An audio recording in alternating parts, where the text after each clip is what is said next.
E vamos receber, então, o advogado Luiz Carlos da Rocha, o Rochinha. Bem-vindo, tudo bem? Tudo bem? Como vão vocês? Prazer estar de volta aqui. Prazer é nosso, Rochinha. Eu queria primeiro... Pode falar, Roberto. Muito bom te ver de novo, tá com saudades do amigo, né? Precisamos trazê-lo mais aqui. Legal, é um prazer. Valeu, Rochinha. Dri, desculpa. Imagina, né? Eu queria começar já perguntando a sua análise do julgamento, né? Primeiro, assim, dos votos de ontem, né? Se tinha alguma coisa que surpreendeu, chamou mais atenção, o que você diria sobre o julgamento de ontem? Olha, o que me surpreendeu no julgamento de ontem foi a pobreza dos argumentos das defesas. Certo? Apenas dois, pelo que eu percebi, arguíram a nulidade da delação do Mauro Cid, que foi o Bolsonaro e o general Braga Neto. Os outros réus nem tocaram nesse assunto, né? Cada um cuidou da sua vida, né? Todo mundo largou a mão de todo mundo, inclusive o Bolsonaro, dizendo que ele não sabia de nada, que a culpa é dos outros, eu não tenho nada a ver com isso. Isso me surpreendeu, né? A falta de articulação, de unidade na defesa. É um problema para eles isso. E a pobreza dos argumentos mesmo, em si, né? Ninguém enfrentando o fato no sentido de negar que houve um golpe. Houve uma tentativa de golpe. O Bolsonaro falou, tudo bem, houve aí, mas eles não têm nada a ver com isso. Né? E todos nessa linha, reconhecendo que a gravidade dos fatos, o próprio advogado do Bolsonaro reconheceu a gravidade dos fatos, não negou o golpe e, portanto, tentou assim, relativizar qualquer tipo de ação, de participação do Bolsonaro nisso. Isso foi, para mim, surpreendente. Né? Então, eles estão assim, bem expostos em terreno aberto.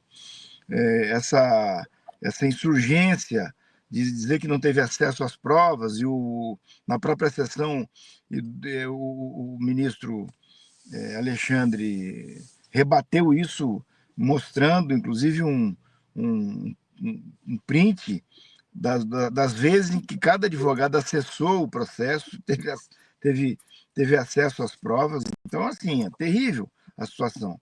E, no final do julgamento, saem falando do vídeo que o Alexandre de Moraes colocou no ar. Assim, é surpreendente porque eles abandonaram completamente a técnica, né? Foram para a política.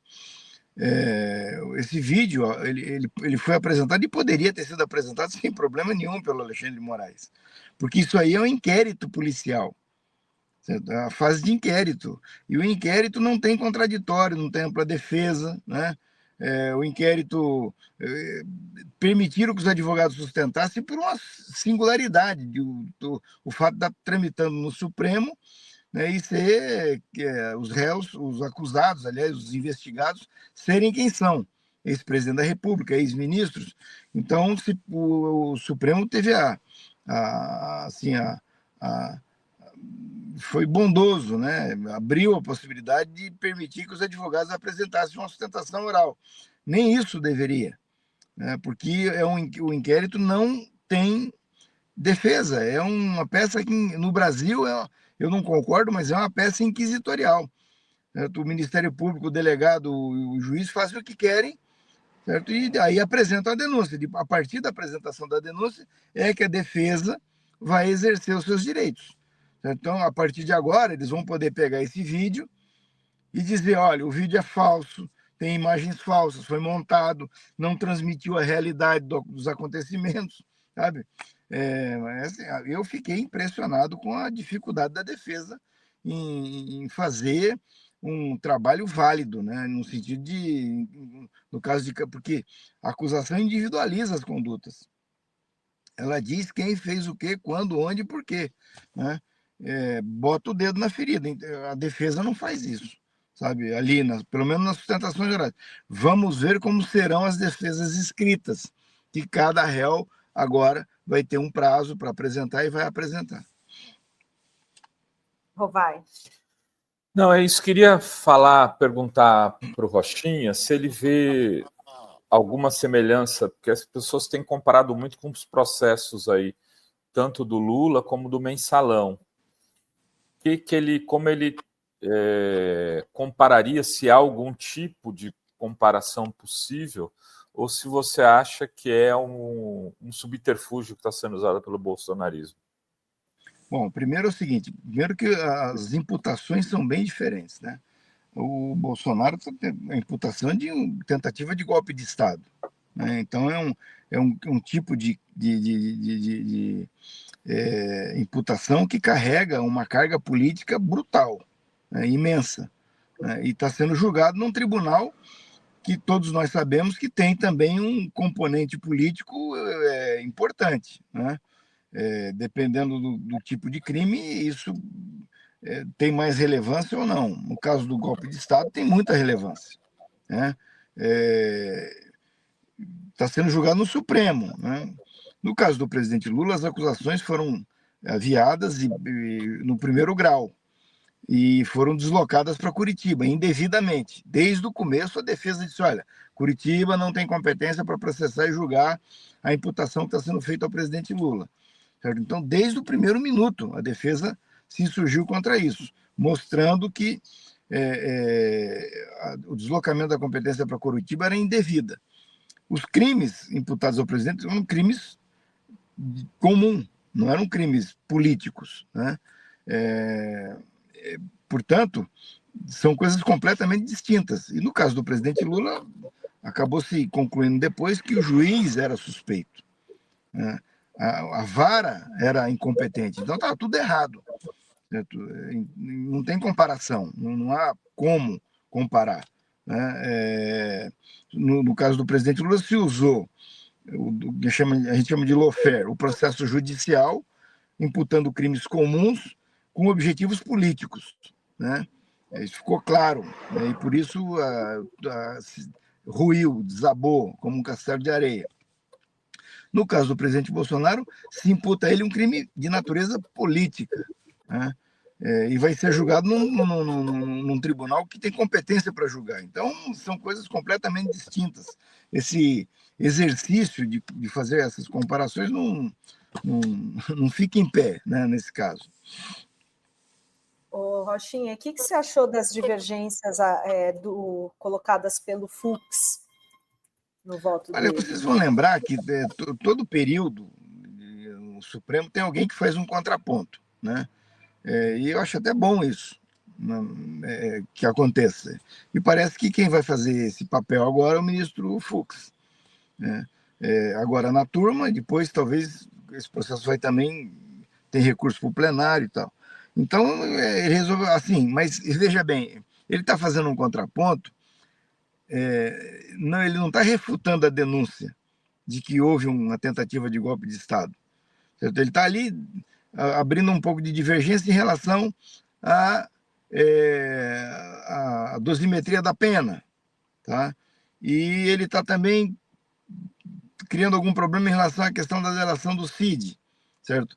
Essas duas coisas, elas não são decisivas no processo, porque a delação do CID não é uma prova, certo? Porque delação não é prova. Delação do CID veiculou elementos a partir dos quais a denúncia foi atrás, buscou, apurou, construiu provas e trouxe para o processo. Tá? Então, ainda que se anule a delação dele, isso não vai ter repercussão na acusação, porque a acusação não está lastreada na delação do CID. Ela está lastreada em provas que foram obtidas na investigação.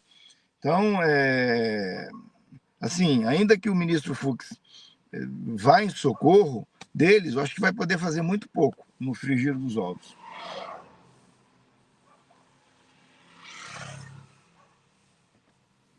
Falando nisso, e a delação do CID, Rochinha? O Pedro Serrano esteve aqui conosco e falou que ele acha que acabou se tornando algo inapropriado, inclusive, para usar no processo. E que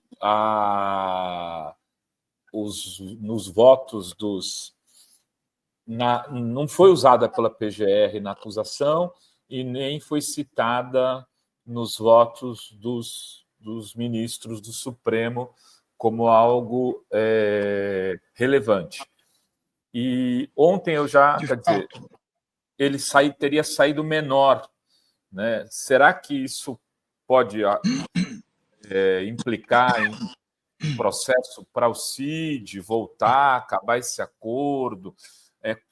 Você que acompanhou ali o dia a dia do Lula, né, com algumas delações saindo daqui e dali, muitas se perderam no caminho, inclusive, depois foram os seus próprios autores confessaram que tinham feito acordos e mentiram, né, para poder implicar o presidente Lula nos processos que estavam rolando ali na vara de Curitiba.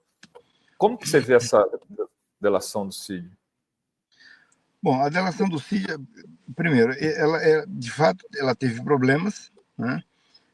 E ela veiculou informações, né? E essas informações geraram desdobramentos e tal. E, além disso, nas diligências que foram feitas, foram encontradas provas, né? Tem os depoimentos. Então, é por isso que a acusação já nem usa mais a delação do Cid, porque ela já não... a acusação prescinde dela, né? Você tem no processo elementos suficientes para você fazer uma acusação sem usar a delação.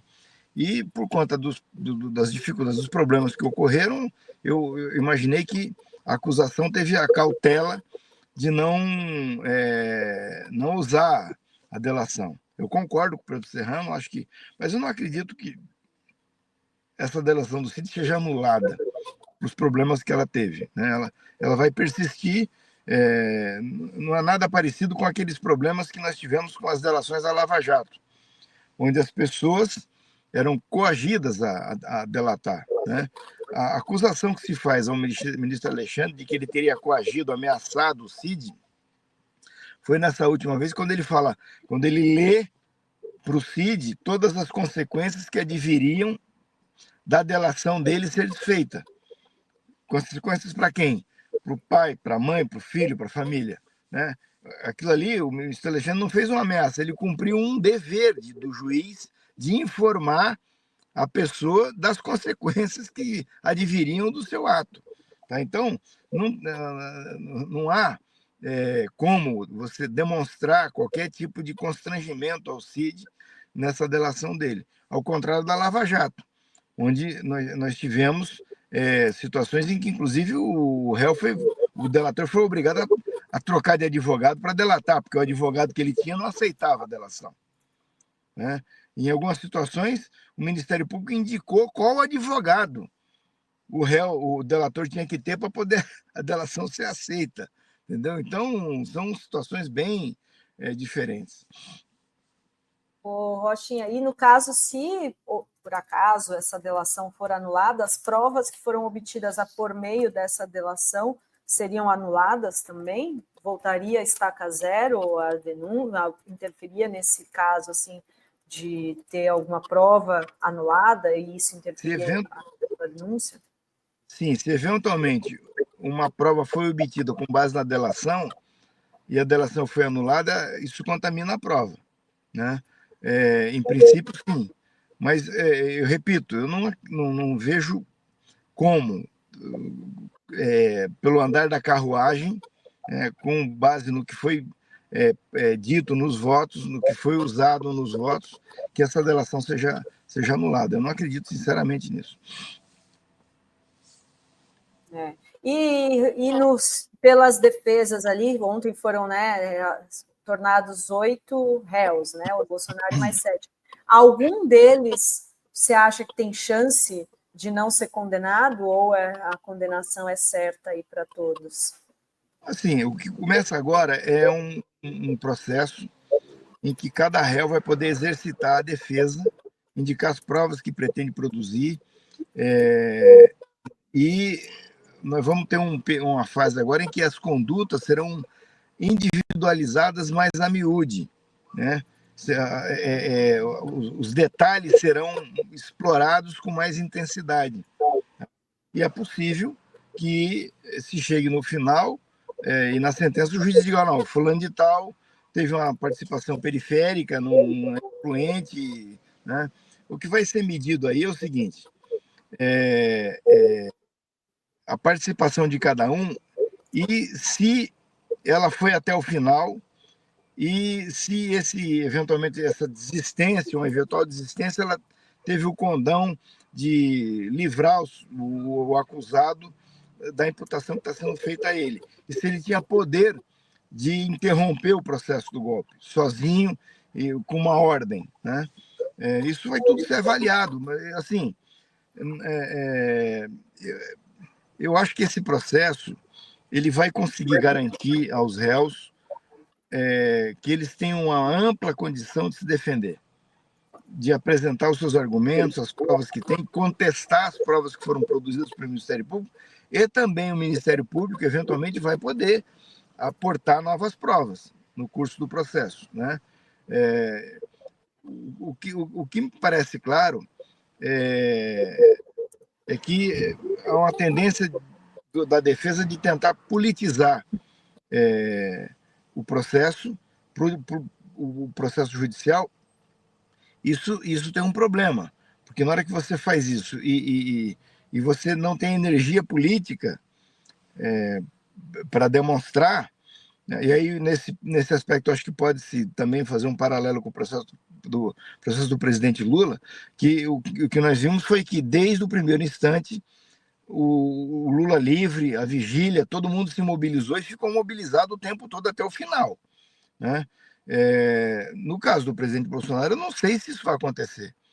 Então, se eles optam por politizar, como politizaram nas defesas das sustentações orais, e isso não se reflete nas ruas, né, na energia política, fica só em rede social e gabinete parlamentar, isso é um problema, né, porque isso pode encorajar outras pessoas que eventualmente não falaram no processo a se apresentarem para falar, com conhecimento de causa, de terem visto como se desenrolou isso lá dentro do palácio, é um risco, né? Então, ou seja, o jogo começa mesmo agora, né? Agora que começa o jogo, em que a acusação vai ter que explorar, aprofundar a conduta de cada um e a defesa vai ter que fazer a sua parte. A situação, eu penso que não é boa para ninguém que está no processo ali. Ô, Rochinha, você falou da vigília, né, do Lula preso, ele esteve 580 dias aí em Curitiba, você acompanhou.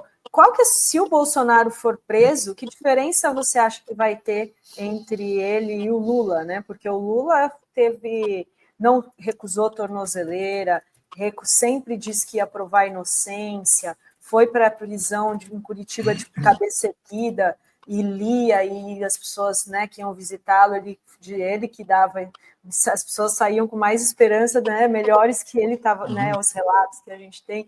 Como você acha que vai ser o Bolsonaro preso? Olha, primeiro é o seguinte, o sinal que ele deu é muito ruim, quando ele fala, ele verbaliza anistia.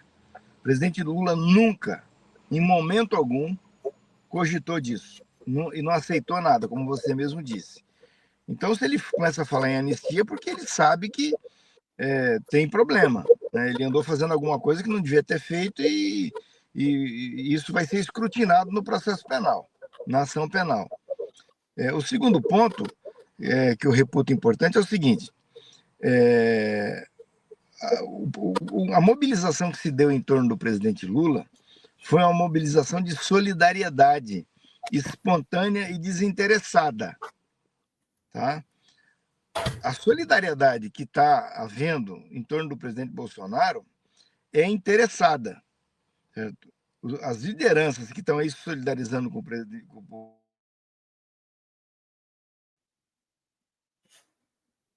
Bolsonaro, elas estão fazendo isso porque elas querem dar o espólio do Bolsonaro, elas não estão sendo solidárias desinteressadamente. Então, isso é um problema, né? Porque todo mundo olhando 2026, vamos supor que ele passe a eleição 2026 preso, certo? E eles sejam derrotados. O que vai acontecer no momento seguinte é um abandono completo. Ele vai ficar com a família e com os amigos mais chegados, entendeu? Esse interesse do Tarcísio por ele, certo? Do Caiado e dos outros, é porque eles estão de olho no espólio eleitoral que ele tem. Né? E na medida em que isso se fizer, como é que fica? Né? No caso do presidente Lula, teve eleição 2018, o Haddad concorreu, perdeu a eleição, mas na sequência ficou todo mundo lá, tomando sol e chuva, brigando, entendeu? E como é que vai ser no caso dele? Eu tenho sérias dúvidas, certo? Dessa solidariedade que ele vai ter. Né? Realmente eu temo pela sorte dele. Que aí também a pena dele seria maior que a do Lula, né? Quer dizer, o Lula acabou saindo para os recursos, mas ele teria 28 anos, quer dizer, um sexto de 28 anos, se ele tiver que cumprir um sexto, são divide por 6, aí dá uns 7 anos, mais ou menos. Isso aí. Vai ter que ter bom comportamento, aquelas coisas. Olha, eu realmente não acho que o futuro dele é bem sombrio, né? E digo isso porque isso é um fato objetivo. 4 anos e meio, 5 anos, fiz a conta errada aqui. Mas 4 anos e meio, é bastante tempo, né? É muito tempo. E, repito, tendo em conta que você pega aí todas essas pessoas, esses políticos que estão aí falando e solidarizando, esses caras, a solidariedade vai até 2026. Né? Passada a eleição, perdeu, vai cada um para sua casa cuidar da sua vida. Certo? Assim, não é fácil segurar uma onda dessa, entendeu? Eu me lembro que em 2018, teve um momento de 2018 que todo mundo estava dizendo, olha, vamos substituir logo, vamos trocar logo, vamos fazer essa substituição já, né? Porque as pessoas têm também os seus interesses, entendeu? E a gente conseguiu segurar, o presidente Lula foi firme, levou até o último minuto a candidatura dele, certo? O Bolsonaro, eu não sei se ele vai conseguir fazer isso.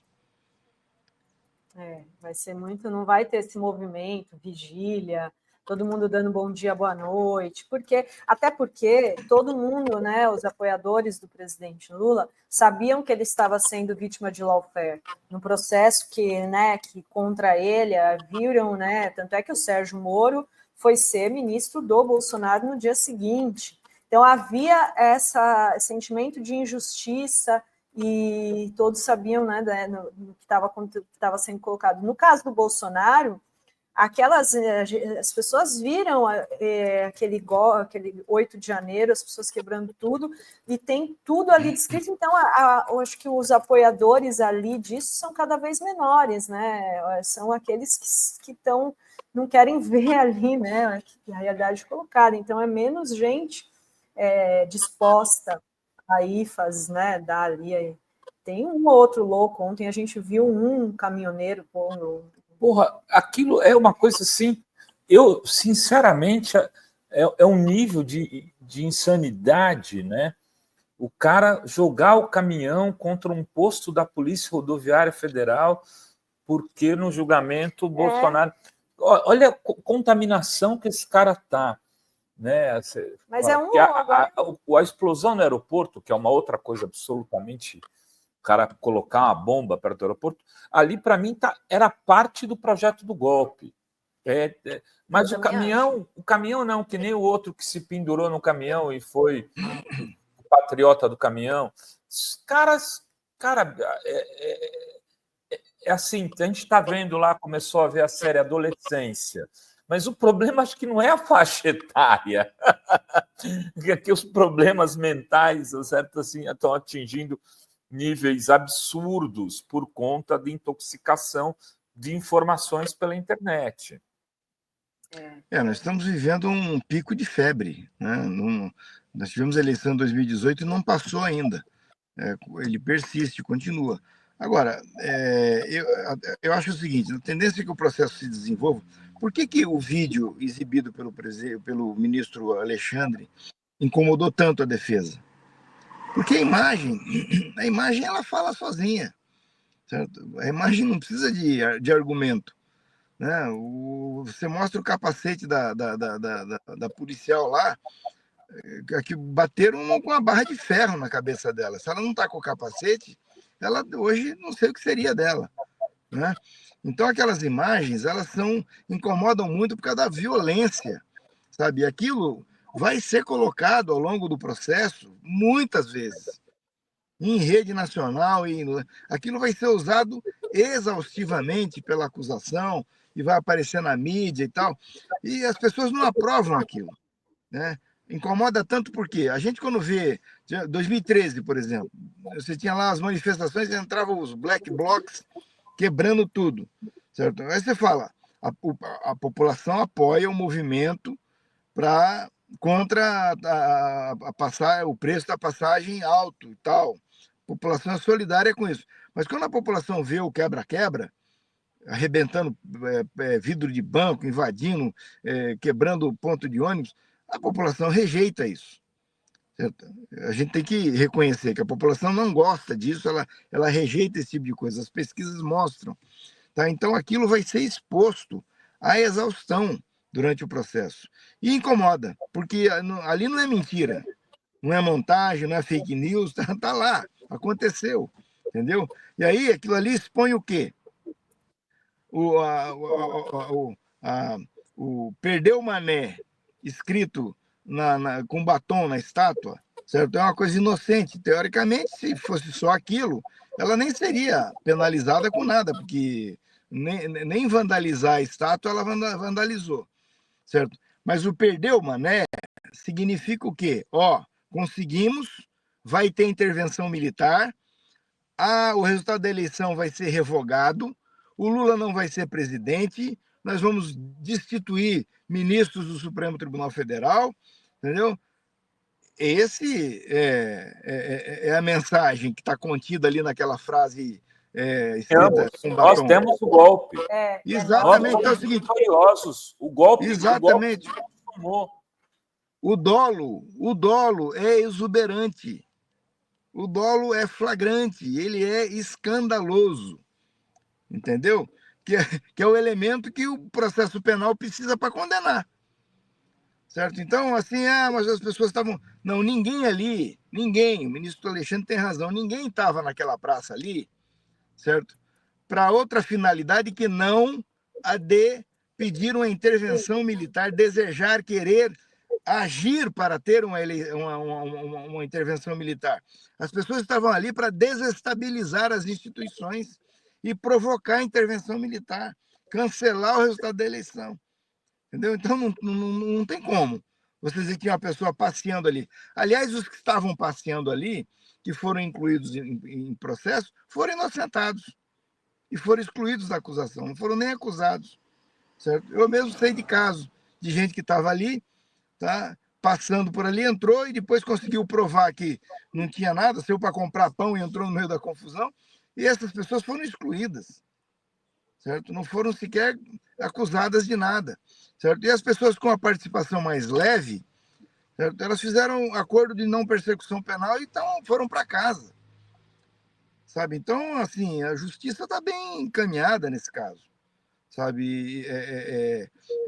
E as pessoas foram para lá porque elas foram chamadas para isso, certo? Quando você pega, e a acusação fez isso muito bem, quando você pega as manifestações as motociatas, as reuniões dos evangélicos, os discursos do Bolsonaro em Copacabana, em São Paulo, em vários outros lugares, na reunião com os embaixadores, assim,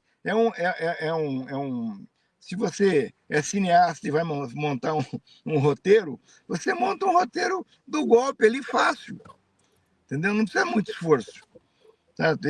Ele estimulando. Aí, após a eleição, o sujeito aí fala, não, temos que esperar 72 horas, vamos ver, não sei o quê e tal.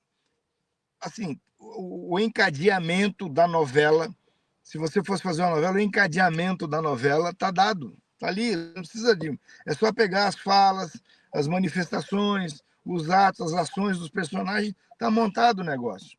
Sabe? Então, assim, eles vão ter que ter um esforço muito grande na defesa, certo? Vão ter que ter muita criatividade, muito elemento, muita prova para desfazer o que a acusação fez. E eu fiz um desafio hoje aqui antes de você chegar, Rochinha, que era o seguinte: apresentem os vídeos das velhinhas rezando. A Bíblia, né? Apresentem os vídeos das pessoas fazendo manifestação pacífica. Aí a gente conversa. Não, e a manifestação pacífica que eles dizem que teve foi na frente dos quartéis. Certo? Então as pessoas estavam lá na frente dos quartéis pedindo o quê? Certo? Pedindo intervenção militar. E aí eles fazem o ato do dia 8. Eu estou falando do dia 8, ali em torno do palácio, que eles apresentem os vídeos da manifestação pacífica. Oração, corrente, todo mundo se abraçando. Não, eles foram lá era a etapa final, né? Era o último, né? Eles queriam a intervenção militar, depor o presidente Lula, e aí foram para o dia 8. O Rochinha, acho que alguém ligou para ele. A gente já estava no final da entrevista, vamos ver se ele vai voltar aqui. Mas eu queria agradecer a Tânia Yasmin, que mandou um superchat dizendo que está almoçando. Opa! Se ver esse bozoloide de novo, vou vomitar. Não aguento ver e nem ouvir esse ser. Muito obrigada, Tânia, que manda aqui um parabéns pelo trabalho de vocês. E lembrando que ainda vai ter Fala Rovai, e dá tempo de você participar da promoção do livro, né, Rovai? Mostra aí o livro novamente, o livro do Florestan Fernandes. Olha que livraço. Olha só, livraço. A Revolução Burguesa no Brasil, ensaio de interpretação sociológica, um livro de 440 páginas, da Contracorrente e da Cotter, foi presenteado pela Contracorrente. Então, R$15 você participa do sorteio, manda e-mail para o Marcos Raia no contato @revistaforum.com.br. Parece que a pessoa que está querendo falar com Rochinha é não desistiu. Não sei se Rochinha está o presidente Lula aqui, Rochinha. Como é que está aí, meu companheiro? Né? Mas é isso, né, vai. Eu acho assim, e só lembrando quando teve o julgamento do Lula no TRF, no Tribunal Regional Federal, a gente tem até um vídeo o movimento, as pessoas se manifestando, porque sabiam que o presidente Lula estava sendo vítima de uma injustiça, né? Hoje, assim, acho que saiu, até a Carmen Lúcia citou a primeira pesquisa após 8 de janeiro, 80% das pessoas condenavam o que aconteceu, né, ali, aquela destruição. Aliás, o voto da Carmen Lúcia foi muito bom também. Eu gostei mais do Dino. Estamos encerrando aqui, Rochinha. Você podia até falar disso aí, dos votos dos juízes, para uma pergunta final. Olha, caiu aqui porque entrou uma ligação. Os votos assim foram muito equilibrados, né? Muito equilibrados, e vocês notam que tem na argumentação sempre um componente político. Por quê? Porque é um golpe, é um crime de golpe de Estado, então vai ter sempre esse viés político muito forte, muito carregado, e os votos foram todos muito, inclusive do Fux, né? Todos eles trazendo fundamentação, que é o que se espera dos julgadores nessa hora, que eles fundamentem as suas posições. Eu creio que o processo vai permitir, na medida em que ele se desenrola, que as provas são produzidas, que os ministros enriqueçam ainda mais os seus votos. Eu gostei de todos eles, e o Dino fez uma frase que eu achei que foi brilhante, que é aquela que golpe mata, né? Nós sabemos que mata, né? Todos os golpes que tivemos na história do Brasil mataram, e esse golpe não seria diferente. Então, ainda bem que ele não aconteceu, que conseguiu ser bloqueado, mas eu acho que a sociedade brasileira está madura, está preparada para fazer esse enfrentamento e punir de maneira pedagógica e exemplar todos os que participaram dessa loucura, cujo objetivo era acabar com a nossa democracia. Muito bem, Rochinha, muito obrigada, viu, pela entrevista aqui hoje. Até a próxima. E vamos continuar acompanhando, que esse ano vai ser quentíssimo com esse julgamento histórico que está apenas começando, como você bem disse, né? Foi um prazer, muito obrigado. Estou sempre à disposição de vocês. Um grande abraço. Valeu, Rochinha. Abração, meu irmão. Tchau, tchau.